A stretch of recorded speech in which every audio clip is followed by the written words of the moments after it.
students, today in this video we are discussing about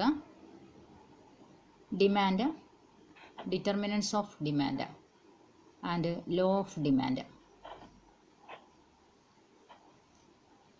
ഇതിനു മുൻപുള്ള വീഡിയോയിൽ നമ്മൾ ഇതിൻ്റെ ഫസ്റ്റ് പാർട്ട് എക്സ്പ്ലെയിൻ ചെയ്ത് കഴിഞ്ഞിട്ടുണ്ട്. 2 പാർട്ടായിട്ട് അത് അവതരിപ്പിച്ചിട്ടുണ്ട്. ചാനൽ സബ്സ്ക്രൈബ് ചെയ്യുക, ഷെയർ ചെയ്യുക. What is demand? Demand is a desire backed by willingness to pay and ability to pay. That is a desire is only a wish. A wish to have a commodity does not become demand.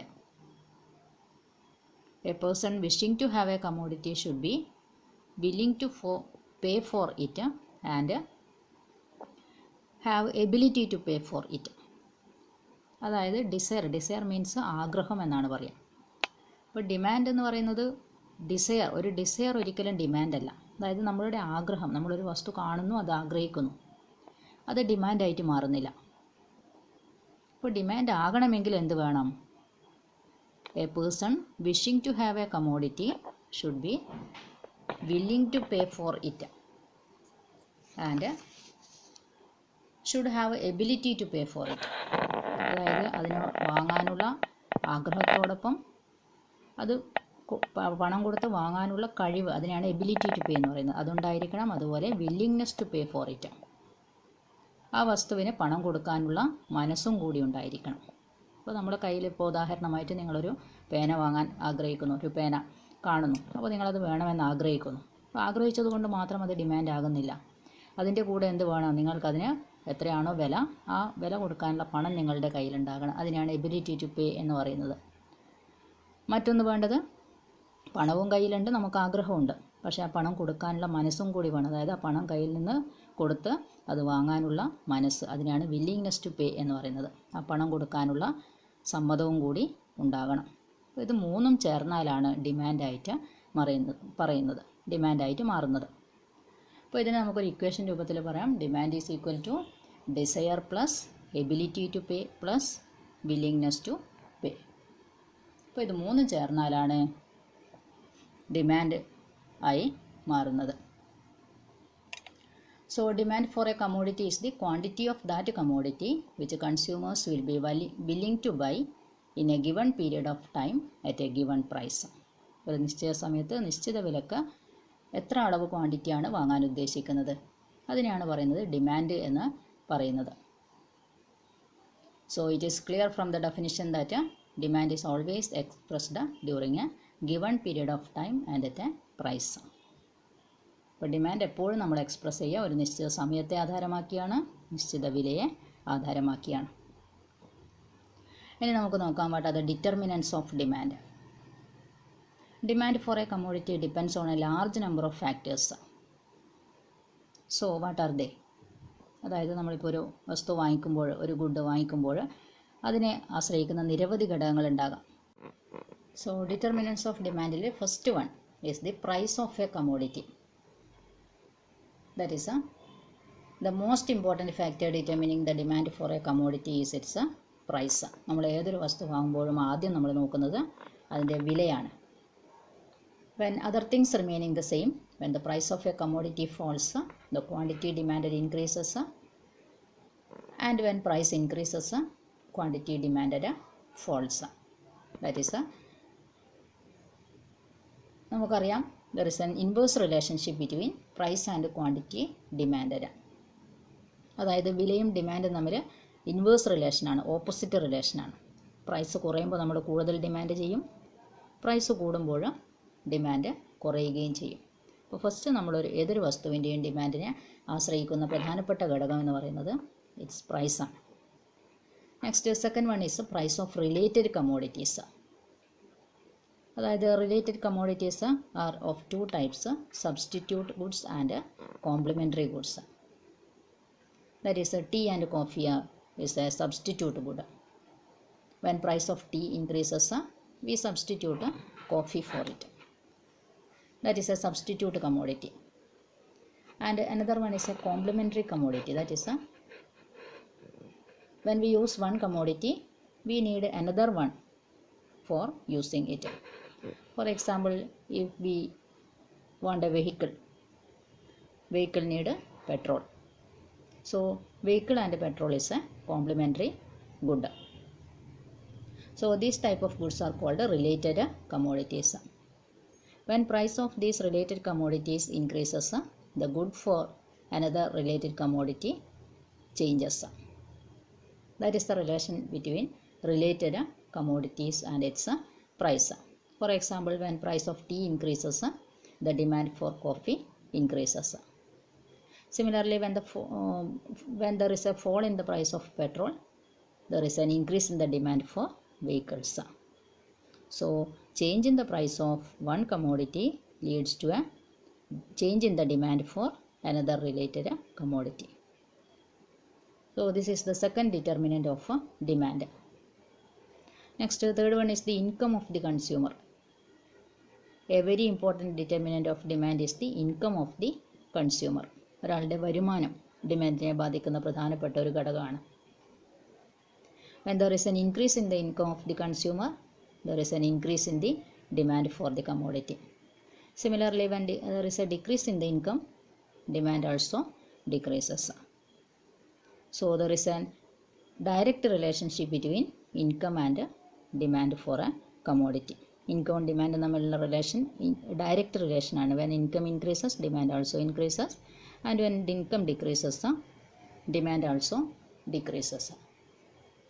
But there are some exceptional situations where the relationship between income and quantity demanded is not direct but inverse.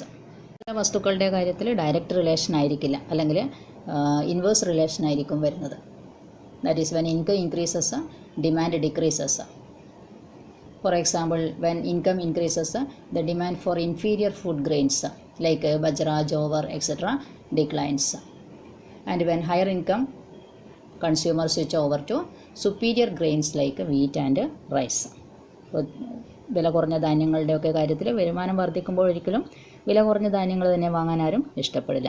കുറച്ചുകൂടി വില കൂടിയത് വാങ്ങാനാണ് ഇഷ്ടപ്പെടുന്നത്. അപ്പോൾ ചില exceptional cases ഇതിൽ നമുക്ക് കാണാൻ സാധിക്കും. Then fourth determinants is taste and preference. ഒരാളുടെ അഭിരുചി അല്ലെങ്കിൽ താല്പര്യങ്ങൾ. Another factor determining the demand is the taste and preference of the consumers. Change in taste and preferences bring about a change in the quantity demanded. ഒരാൾക്ക് ഏത് വസ്തുവിനോടാണോ കൂടുതൽ ഇഷ്ടം അല്ലെങ്കിൽ preference ഉള്ളത്, അതിന് എന്ത് വിലയായാലും ചിലപ്പോൾ ആൾക്കാർ കൊടുത്ത് വാങ്ങാൻ റെഡിയായിരിക്കും. അപ്പോൾ അത്തരം വസ്തുക്കളുടെ കാര്യത്തിൽ ഡിമാൻഡ് കൂടുതലായിരിക്കും. These are the four major determinants of demand for a commodity. There are other factors also which are determining demand, that is interest rate, business condition, distribution of income, money supply, etc. These factors also affect the demand for a commodity. But the main important determinants are price of the commodity, price of related commodities, income of the consumer, and taste and preference of the consumer. Next important focus area is law of demand. ചോദന നിയമം എന്ന് പറയും. നമ്മളിപ്പോൾ പഠിച്ചു there is an inverse relationship between price and demand for a commodity. ഈ റിലേഷൻഷിപ്പിനെയാണ് നമ്മൾ law of demand എന്നറിയപ്പെടുന്നത്. അതിനെങ്ങനെയാണ് explain ചെയ്തിരിക്കുന്നത്? That is the law states that when other things remaining the same as the price of a commodity falls, its quantity demanded increases, and when price of a commodity rises, its quantity demanded decreases. അതായത് when other things remaining the same, മറ്റു കാര്യങ്ങളിൽ മാറ്റമില്ലെങ്കിൽ എന്നുള്ള ഒരു condition ഇവിടെ പറയുന്നുണ്ട്. അപ്പോൾ it indicates the things like income of the consumer, taste and preference, and price of related commodities, climate, etc. ഇതൊക്കെ മാറാതെ നിൽക്കുമ്പോഴാണ് പ്രൈസിലുണ്ടാകുന്ന മാറ്റം ഡിമാൻഡിൽ മാറ്റം വരുത്തുന്നത്. അപ്പോൾ ഇത്രയും കാര്യങ്ങൾ മാറ്റമില്ല എന്ന് സങ്കല്പിക്കണം. അതായത് കൺസ്യൂമറുടെ ഇൻകം, അവരുടെ ടേസ്റ്റ് ആൻഡ് പ്രിഫറൻസ്, അതുപോലെ അതുമായിട്ട് ബന്ധപ്പെട്ട വസ്തുക്കളുടെ വില, price of related commodities, climate, ഇതൊന്നും മാറ്റം വരാൻ പാടില്ല. അങ്ങനെയാണെങ്കിൽ മാത്രമാണ് when price increases, demand decreases, and when price decreases, demand increases ഇത് സംഭവിക്കുന്നത്. അപ്പോൾ ഈ നിയമത്തെയാണ് നമ്മൾ പറയുന്നത് ലോ ഓഫ് ഡിമാൻഡ് എന്ന് പറയുന്നത്. There are some exceptions to the law of demand. അതായത് നമ്മളിപ്പോൾ പറഞ്ഞ ഈ നിയമത്തിന് ചില വസ്തുക്കളെ ഈ നിയമത്തിൽ നിന്ന് ഒഴിവാക്കിയവയുണ്ട്. അതിനെയാണ് exceptions to the law of demand എന്ന് പറയുന്നത്. All consumers knows from experience that as price falls quantity demand increases.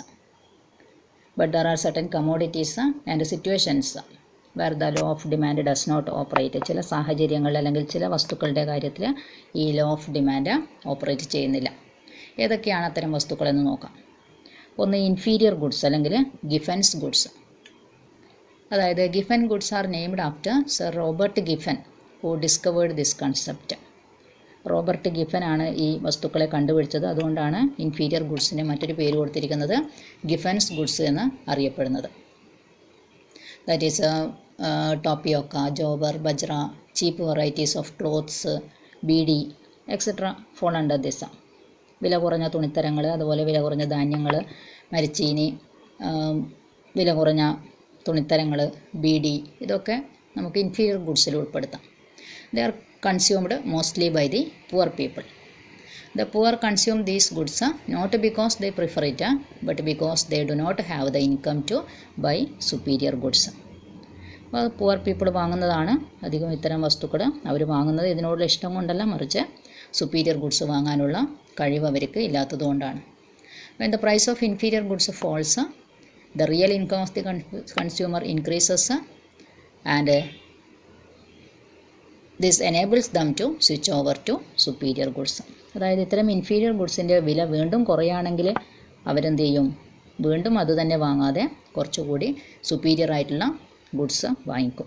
അപ്പോൾ ഇത് ലോ ഓഫ് ഡിമാൻഡിന് ഓപ്പോസിറ്റാണ്. അതായത് വില കുറയുമ്പോൾ ഡിമാൻഡ് കൂടും എന്നാണ് ലോ ഓഫ് ഡിമാൻഡ് പറയുന്നത്. പക്ഷേ ഇവിടെ എന്താ സംഭവിക്കുന്നത്? ഇൻഫീരിയർ ഗുഡ്സിൻ്റെ കാര്യത്തിൽ അവയുടെ വില കുറയുമ്പോൾ വീണ്ടും അത് തന്നെ വാങ്ങുന്നില്ല, മറിച്ച് കുറച്ചുകൂടി നല്ല വസ്തുക്കൾ വാങ്ങിക്കാനാണ് ആളുകൾ ഇഷ്ടപ്പെടുന്നത്. അപ്പോൾ ഇതൊരു എക്സെപ്ഷണൽ കേസാണ്.